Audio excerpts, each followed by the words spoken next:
At a time when we're losing our oldest and most precious trees and forests from around the world, I'm curious to understand if and why this matters to all of us. Welcome to the Meaning of Trees podcast. I'm Tom Hill, and it's here that I meet with people from all walks of life to explore the answers to one essential question. What do trees mean to you?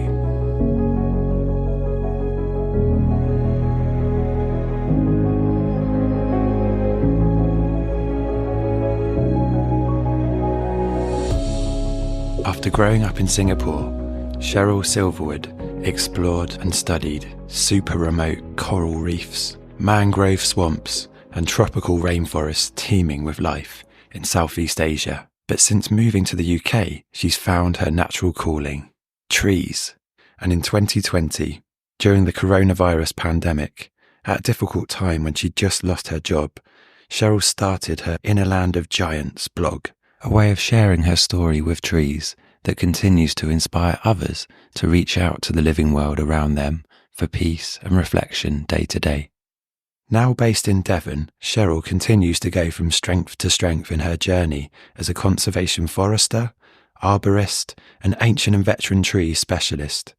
And she's currently a committee member of the Royal Forestry Society and a trustee for Ancient Tree Forum and the Hakeford Woods Project. We met up at the Heddon Valley for a chat. Cheryl, hi, welcome to the Meaning of Trees podcast. Thank you for having me here. We're in the Heddon Valley, which I believe is one of your spiritual homes for the countryside and trees, and we're going to go into that in a bit. First of all, though, the big question, what do trees mean to you? So I think trees for me represent just the meaning of life, I would say. I think being able to capture a snapshot of a tree's very long life is an honor. And to be able to exist on the same plane is an absolutely beautiful thing. It really humbles me when I think about how long trees can live. And my constant sort of urge to learn more about them just really reflects my connection. Thanks so much for sharing that. And I'm wondering then, were there significant people in your life that maybe helped to shape that really deep bond you've got? So obviously we're recording today in the Heddon Valley, which is a beautiful place. And the valley has inspired me in many ways. I done my first tree surveys in the valley, and one of my first mentors, Rupert Lane, he is an expert in woodlands and trees and veteran trees in particular. And it was him really that had inspired me to embark on my journey with trees in a proper way. So I was out surveying with Rupert one day, and we were just looking at some veteran and ancient trees in the valley. And then I just had an epiphany and realized that, wow, I just looked around me and thought, I can actually do this for the rest of my life. And he just looked at me bemused, but I think he secretly acknowledged what I was saying. And that was the beginning of a wonderful journey. And that was the start of me actually thinking of specializing in trees. And how far it's taken you. And what I find really interesting as well is that you're from Singapore, which is a super green city, a super busy, modern city, very fast paced. Yeah, it was built in a jungle, essentially, an island. An island jungle, Yeah. What are your thoughts on that then? So and what are your memories as a kid? Do you remember trees from that time? Yes, very much so, actually. Where I grew up, because obviously Singapore's a really small place and land is quite precious and valuable in Singapore. But I had the opportunity to grow up next to a really lovely wood. It's more of like an urban, like a parkland sort of place. And I used to play with my neighbours and my friends in the park. And as Singapore's a green city, we do have lots of beautiful trees interspersed amongst the urban features of the country. And I think that was the start of sort of me thinking more about nature.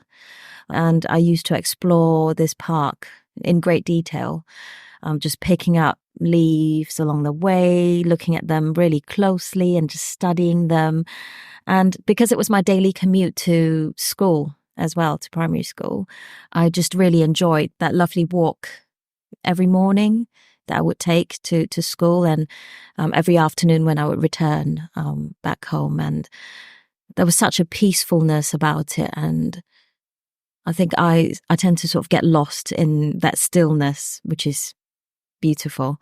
And I think it's really nurtured a sense of reflection in me, having sort of, that sort of daily commute and daily walk through that lovely park, just with trees all around me, and the sense of discovery, I think, picking up things and looking at new things every day and finding out new information about them. And that had really inspired me to delve in a bit deeper with And nature. is it fair to say that that's carried on? That's still going, isn't it? Yes, yeah. And that's yeah.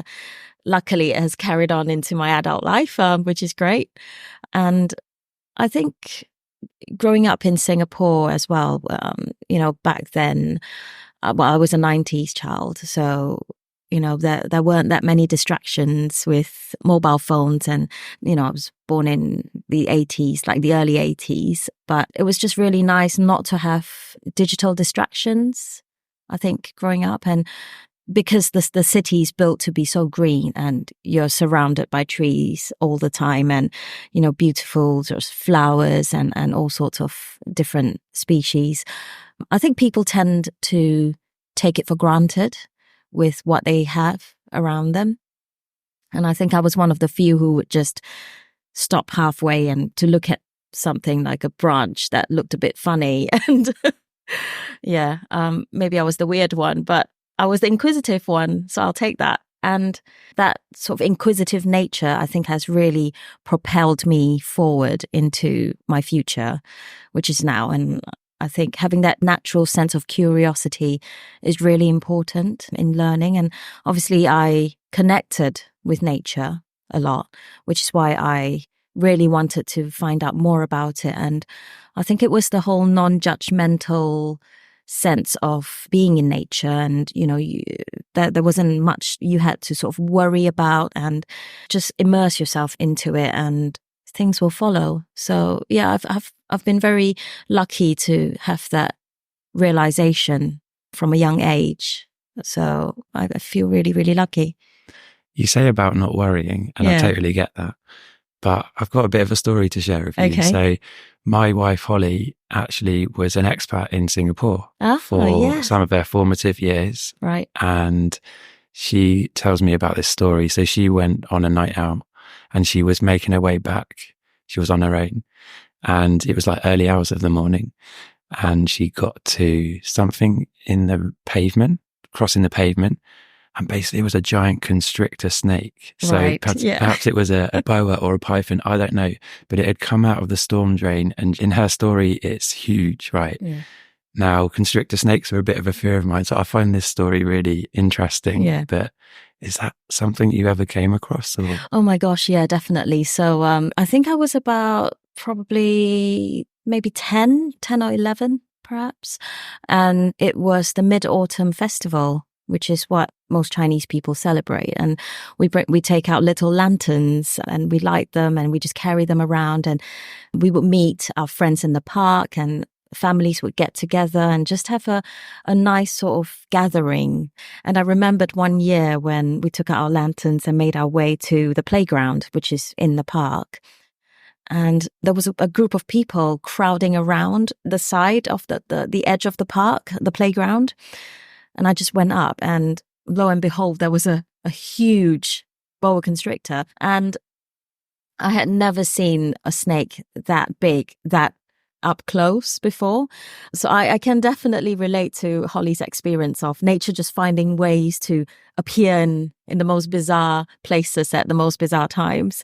And of course, it was like everyone was just like, oh my gosh, that's quite scary. But then, I think of it now and I think we're in a park, we're surrounded by nature. So it's not actually that scary. It's meant to be there. But I think it had probably swallowed something really big because it had a really, really big belly as well. And it was just stuck in the drain, on the side. So we had to call the police, and then the police came and they bagged it up, and then they took it away. And that was a really memorable experience. And I think if Holly and I have both experienced it, I think a lot of people who lived in Singapore would have experienced the same thing as well.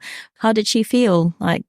Was she quite aware of it, or? So she actually jumped over it. And I think that might have been because she'd had a few drinks, to be honest. I think jumping over a boa constrictor is never a good idea. No.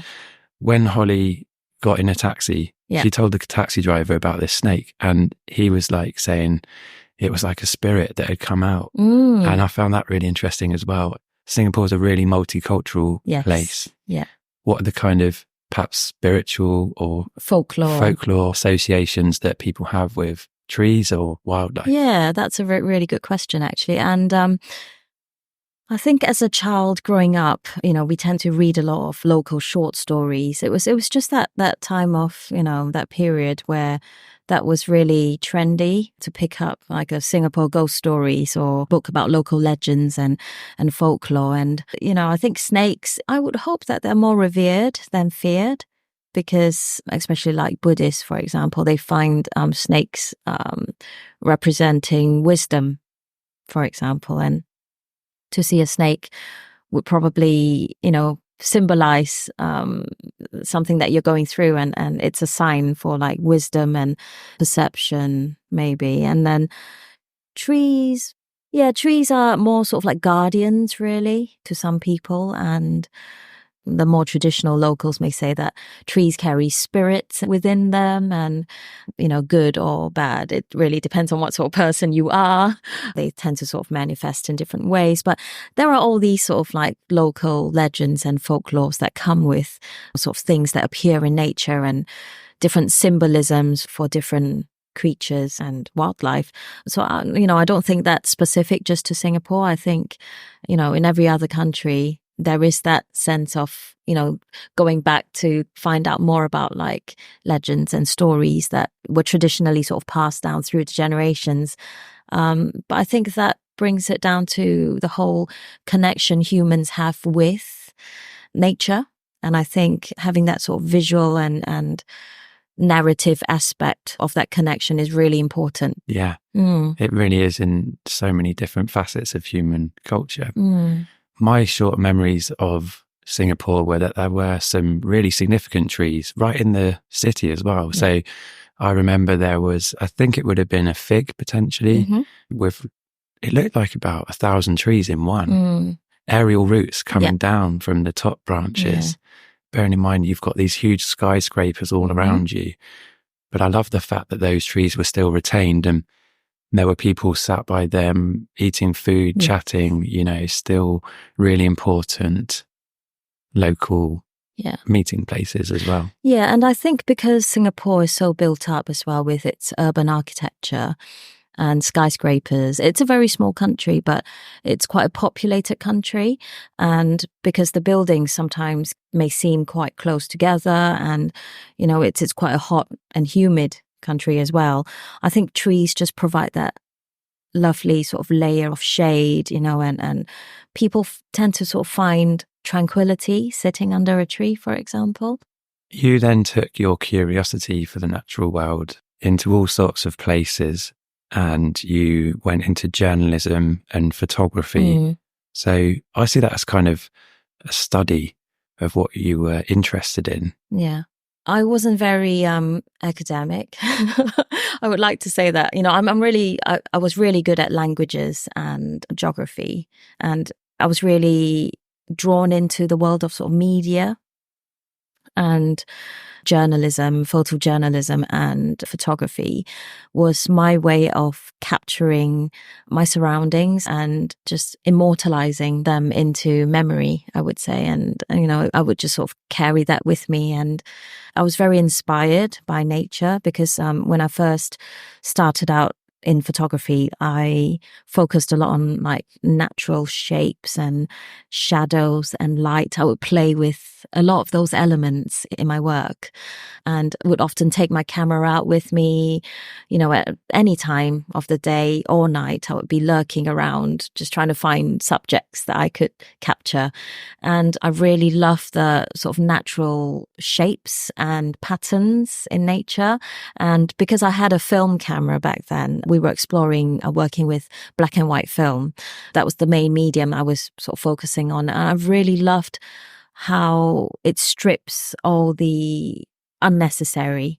All you focus on are the shapes and the light and the dark and form as well. And I would go out, and also juxtaposing sort of urban subjects amongst nature. I quite like that. And obviously the writing came about as well. And I really enjoyed exploring my thoughts in writing. It was brilliant. It was a great combination of my passions at that time. I worked for quite a few magazines, mostly travel magazines. And that took me to quite a few places all around. I've been to some beautiful places like the Himalayas, and India was just absolutely fascinating, and Borneo as well, with its wildlife and rainforests. And yeah, it was just amazing to be given that opportunity to explore places like that. And then you took that into the ocean where all life began. Yeah, so I was very lucky. My editor at that time, I was writing for World Environment, and he said to me, right, I've got this job, where you will probably be tagging along on a trip overseas to maybe just some part of Southeast Asia, and would you like to take it? I was like, yeah, why not? So I went on a short trip, a 5-day trip, and met lots of really wonderful people who specialized in different areas of the natural world. So we had rainforest experts, mangrove experts, and then coral reef experts as well. And it was just really humbling to immerse myself in those situations that I was previously maybe unfamiliar with. And I remembered putting my face in the water for the first time on this trip, and I'd never snorkeled. So when we went to Tioman in Malaysia, it was my chance to put a mask and snorkel on and put my face in the water. And I just remembered, just even talking about it now, like I get goosebumps, just thinking of the sensations, like just discovering that there was a whole new world down there. And it was just so fascinating, the colors, and it wasn't very deep at all. And it was probably about 5, maybe less than 5 meters, but just the amount of like marine life that I saw was just absolutely mind-blowing. There was colors popping up everywhere. There were different textures. You had like really sea creatures with like really rough edges to them, and then some really soft, and the corals were just in all different shapes and sizes, and in the whole spectrum of colors that you can think of. And I was just blown away by that. That was a life-changing moment for me. I think it was one of those moments where I felt that was meant to happen. And yeah, that was the start of my exploration of those sort of ecosystems, and just like wading through the mangroves and, walking through rainforests with huge trees, like buttress roots that you can't even comprehend or even, try to put your arms around. It's just absolutely insane, like just the amount of wildlife that there was out there. And I think that was quite an expansiveness of what I discovered as a child with my connection to nature. And then, having this opportunity to like be exposed to all the different elements and ecosystems was just absolutely a privilege and a great opportunity. And obviously I wrote a really amazing article because I was so inspired by the trip. And that was the start, I think, to my conservation journey. When it comes to nature, I've worked out that I really like things that are big and slow, and maybe that says something about me. I don't know. But as well as trees, yeah, I really like whales. And I don't know if that's to do with liking the film Free Willy when I was younger, but I have seen humpback whales, but only above the surface. And I wonder if below the waves, you've come across any of those giant beings. On one contract, I was based in Raja Ampat, one of the top dive spots in the world, as part of the Coral Triangle. And it was just a really magical place where people would aim to go at least once in their lifetime. It's one of those places where the biodiversity was just magnificent and everything was still fairly intact. And I was really lucky to have worked there running a dive resort. And I remember working with a marine biologist called Heike Vester, and she came over from Norway because that was where she was based. She was carrying out a project surveying whales and dolphins and, capturing the sounds with bioacoustics.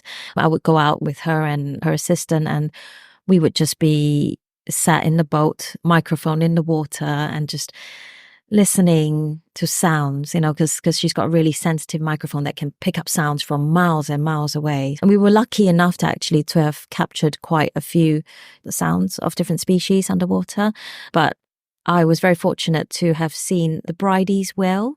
We knew there were sort of sperm whales in the area, but the Bridie's whales are, they are a smaller species of whale, but really amazing. And they actually came up quite close to us on a couple of occasions, and it was just amazing. And because what we would do is we would gently just try and immerse ourselves into the water and, not to cause any too much disturbance, and just try and see them through our mask and snorkel. And it's just mind-blowing to be able to do that. And you're thinking to yourself, I'm actually in the water with a whale, and it's a giant. Well, it is to me because I'm quite small.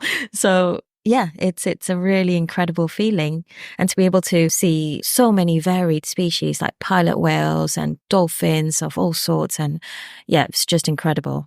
Let's move on to the UK then. Mm-hmm. And you came to the UK in 2011 and started a volunteer journey. You pretty much made connections with all of the major NGOs for nature conservation in one way or another. And then you've kind of moved on from there to become Royal Forestry Society committee officer, an Ancient Tree Forum trustee, a project lead for the National Coppice Federation, and of course trustee at Hakeford Woods as well. An incredible resume.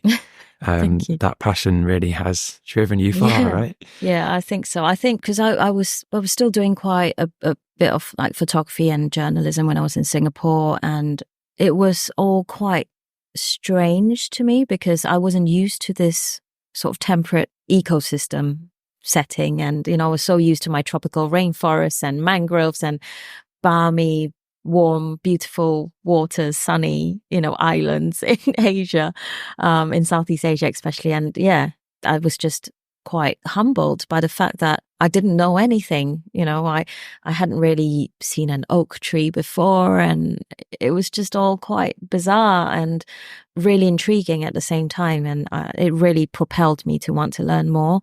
And obviously, coming from a background where I was based in Southeast Asia, and I had to learn a lot from scratch. And I think I went through a period of not really being involved in conservation, and then watching lots of David Attenborough documentaries just brought back all these memories of, what I was doing when I was in Southeast Asia. And I was thinking to myself, oh, I really, really do miss like being involved in nature conservation. And I just really want to get back into it. So I tried my best to connect with all these different organizations. I was a volunteer with the RSPB. I was a volunteer with British Divers Marine Life Rescue, and also volunteered from the National Trust. And yeah, I think volunteering is a really good platform for someone wanting to sort of either get back into conservation or someone starting out in conservation. And it gives you a really good perspective of what you want to do with your life, I think, with your career as well. And it just takes you to places. I think the most important thing for me when I was getting involved in all this volunteer work was that I wasn't afraid to try new things. And I think that's the key, really. You've got to have that tenacity as well, to just be committed and think to yourself, right, I'm going to learn all about trees today. I don't know these trees, but I'm going to get involved and get stuck in. And I think that was how I was like. So the Hakeford Woods project that you've been involved with has a particular well-being and mental health focus. So Hakeford works a lot with NHS trusts, like Devon Recovery Learning Centre, and also hold like forest school sessions, home education sessions, and work with different smaller charities as well to offer say, whittling workshops, forging. And at the moment, actually, I'm running a creative writing movement and well-being in nature workshop as well. These sort of workshops are free to book, and anyone that's suffering from mental health struggles or anxiety or bipolar, all areas of that sort of spectrum, and people who just find it really lonely or struggle to be on their own and just want to come out and find that community tend to sort of book on these courses, and they are so good. And I always say that, like, if you're having a bad day, you think you don't really want to go anywhere, but once you do make the effort to put yourself amongst nature, everything just shifts. And I think that's so important, to be able to provide a safe space for that. So yeah, I really, really like the work that we're doing. Really important work. You've got the Inner Land of Giants blog. Mm-hmm. Where did that start? What's the concept for that one, Cheryl? So I worked with the National Trust till about COVID, lockdown and everything that followed hit. It was quite crushing, obviously. And when I decided to specialize in trees, I really wanted to embark on a journey with veteran and ancient trees in particular. And I think having that lull as well, and not being able to go to many places that I wanted to be in, just made me realize that, if I sort of done my own thing, I will probably be able to be a bit more involved in the things that I really wanted to be involved with. Working and volunteering at the Trust had given me a really good platform for me to realize what I wanted. And I think from there, it was a springboard for me to just concentrate and focus on the things that really matter to me, which are veteran and ancient trees. And then I thought, because I know how gigantic trees are, and I'm of small stature myself, so when I stand next to a tree, I just feel like I'm looking up, and it's like protecting me. It's guiding me in that way, and I'm just a small, tiny little figure standing next to a really big giant. And I just wanted to document my journey with trees when I sort of first started, and because I've always had an inclination towards writing, that's never left me really. And I just wanted to explore my interpretations of nature in a sort of an editorial way. So I would either, just write a blog entry, or if I feel inspired enough, I will write a poem. And yeah, it's all really sort of lyrical to me, and nature is, unpredictable and lyrical in that sense. And I think partly it was just to provide a platform for people who related to what I went through as well, that sort of discovering nature and that journey on that path of connecting with trees. And on my blog is just more of my reflections, really my very personal reflections sometimes. I write quite instinctively and, if I may say, impulsively sometimes. If I feel like it needs to come out, it really just needs to come out. And very often I would take myself away in nature, into my favorite woods, for example, and just sit there and reflect and think about what I want to write. And then it just flows really naturally for me. Yeah, I've dabbled in that kind of stream of consciousness writing, and it can be really cathartic. And I definitely understand what you're saying, that sometimes if you're in a better place, then you might actually go somewhere to absorb and be able to reflect that as well. So really important. Yeah. And I think that's great that you're sharing that with people, because that will inspire them to, share their feelings and stay in touch with their well-being, really. Yeah. Can I also say that I think, I found it quite humbling as well that people have reached out from all walks of life, and especially women as well. I've had a lot of messages saying, I'd love to get into the industry, I'd love to work with trees, and can you please, give me a bit of advice on how I can go around starting my journey as well. And just really inspired by, your pictures and when you're at work, and would really love to get involved. And it's great. I just find it so humbling that people feel comfortable enough to reach out. Yeah, I think there's so many people that are fearful about the future with climate change and what's happening to nature. And yeah, by sharing your experiences, you're reminding them that they, in their lives at least, can do a little bit to help. And I guess that's your motivation as well, a little bit, with this podcast. Yeah, I really think that my motivation for this podcast is about listening to each other. And valuing everybody's take on nature and what is happening. Yeah. it's not a time for hierarchy in that respect. Yeah. And so we have to come together and we have to find meaningful, practical action. And I hope that people are inspired to perhaps look at trees as one way that they might be able to do that as a starting point. I'm not saying they have to end up there. Yeah. I completely relate to that because, as you know, I was doing a Instagram live series as well, talking to different people about their take on trees, their take on sort of forestry, arboriculture, and just a general sort of overview of conservation and, like climate change and all the challenges that we're facing. It's just a really insightful way of tapping into people's minds. And, you get some really valuable anecdotes as well from people that, make you think in a way that you've never done before. And I find that equally inspiring. Even talking to you in this podcast, it really brings up different sort of levels of thinking for me, and different layers come out, which is really great. So yeah, thank you for doing this. It's great. It's absolutely two-way. And yeah, every person I'm speaking to, I'm definitely growing more questions, to be honest, but in a really nice way. Yeah. Have you got a particular tree at the moment that's really inspired you? If you're like me, then actually it's not always the oldest trees.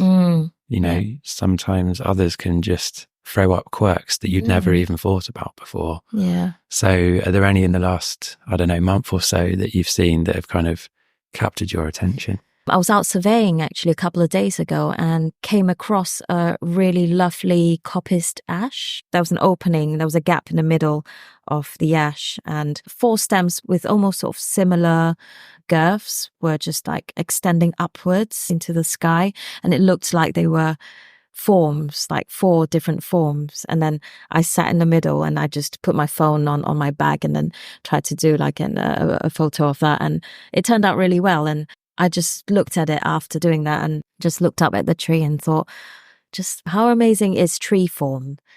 Like, I just love looking at how trees are shaped and the way they sort of meander through their own form. And, how they reach out, how they react to different conditions or, impacts. And yeah, it's just amazing how it came to be like that. And you try and think of the process of like their life's journey. You can't even sort of capture the whole life cycle of a tree because, in ideal conditions, trees live indefinitely. And, you're only seeing that one day or that 15 minutes of that tree, and then you've moved on in your life. So it just, brings up sort of questions that, how have they come about to be like that? And I think that's the whole exploratory sense of finding out more about sort of veteran trees and ancient trees as well. I think that's a huge draw for me, is to question like, why? Like, how did they become like that? Why are they like that? And I just find it really inspiring in many ways. I wonder what your mum and dad might think of what you've done with your life. Oh, that's a good question. I think because my dad was an engineer and my mum's a homemaker, but they've always been really supportive in what I've done for my life. And even when I was in sort of media studies, they knew that that was something that I had to do to just veer away slightly from mainstream education and just explore a little bit more like hands-on stuff. And it was my way of finding myself. And I think my mum especially really accepted that. And she loves me sharing pictures of my adventures in the woods. Sometimes I would take a picture of like a really strange tree and she would be like, oh, wow, that tree looks like, a creature, for example. And, I don't go into too many sort of technical aspects of my work. It would just, be too confusing. But yeah, I do like to share a day in my life sort of thing with them. And yeah, I think they're really proud of what I do. And I don't think many people would have chosen the path that I have chosen if I was based in Singapore, because Singapore is such a bustling city and the main industries you would see there, it's, sort of like banking, finance, IT. It's all very urban. stuff, and for me to have gone back to my roots, so to go back to the earth, go into conservation, it's just something quite peculiar, I think. But yeah, I've never felt like a stranger here in this natural environment in the UK, and I'm really drawn to whatever nature's got to offer. Thanks so much for sharing that. Love that. On to the last couple of questions. Okay. So, imagining the ideal future for trees. Yeah. What does that look like in your dreams? For trees here or for trees globally? You tell me. I would like to see a better appreciation of trees from the general public. And I think people in the UK are a bit more connected to trees. I'd say people in rural areas are more connected to nature around them. But obviously, with some of the work that I'm doing as well, it's also, bringing people of maybe less privileged backgrounds into the world of nature and being able to give them that access to understand more and appreciate more. And all it takes is a unique experience to change their mindsets about what they think of nature. And I think for trees on a global scale, I have been involved in, obviously, working with rainforests, mangrove and coral reefs, and knowing that it is all quite fragile, even with good people out there trying to do the right thing and, taking the right step to protect and conserve trees, for example. There is still a lot of effort needed from NGOs, governments as well, to try and pull together, I think, on a similar frequency, to try and make everyone realize that without nature, there is no us. And I think trees in this country are obviously ancient trees, haven't got a sort of like protected status yet. Hopefully that will change. Things like national monuments and stuff in this country, they're protected, but not ancient trees. And I think this is part of the work that great organizations like the Ancient Tree Forum are working towards to bring that to light and try and encourage to steer that in the right direction. And I think it's all very positive, and it's people's sort of sense of awareness of trees is growing. I can see that even just talking to a landowner about the trees on their land, you can see that the general feeling is that people are getting more concerned and probably less so of like carrying out impulsive actions to maybe destroy a habitat, for example, and they're not too inclined to do that. And I think that's great. But then on a global scale, I think then still needs to be a lot of work done. And I think a lot of it is down to education, because I think awareness increases with education. I sometimes talk about trees to my friends and relatives in Singapore, and sometimes I try and relate it back to, like the tropical rainforest, just to give it a bit of context and to make people understand and be a bit more aware that it's not just us humans on this planet, that nature exists and we're here before our time, and that is something that's worth cherishing. I think trees are really lucky to have you. Thank you. All the great work that you're doing is making a big difference in a lot of small ways, I think. Yeah, I think small ways is the way to sort of say it, because I don't call myself an expert. I'm always learning. And even though sort of I'm, really involved in the world of sort of veteran trees, and I still feel really humbled, I think, just by the amount of knowledge that I've yet to acquire. And, like you, I think yourself, we're always adopting a learner approach to things, because there is so much to learn about nature. And yeah, I don't think we even begin to scratch the surface sometimes. So it puts me in my place, and I like that it does that, because then it gives me the thirst to want to learn more. Couldn't agree more. Mm-hmm. Over to you for the final message. Oh, final message. Be humble. And be humbled by trees, and know that they will always be there if you care for them. And yeah, just think of the legacy as well that you're leaving on this earth, and leaving for the rest of the future generations to come, who hopefully will be guardians of nature and guardians of trees as well.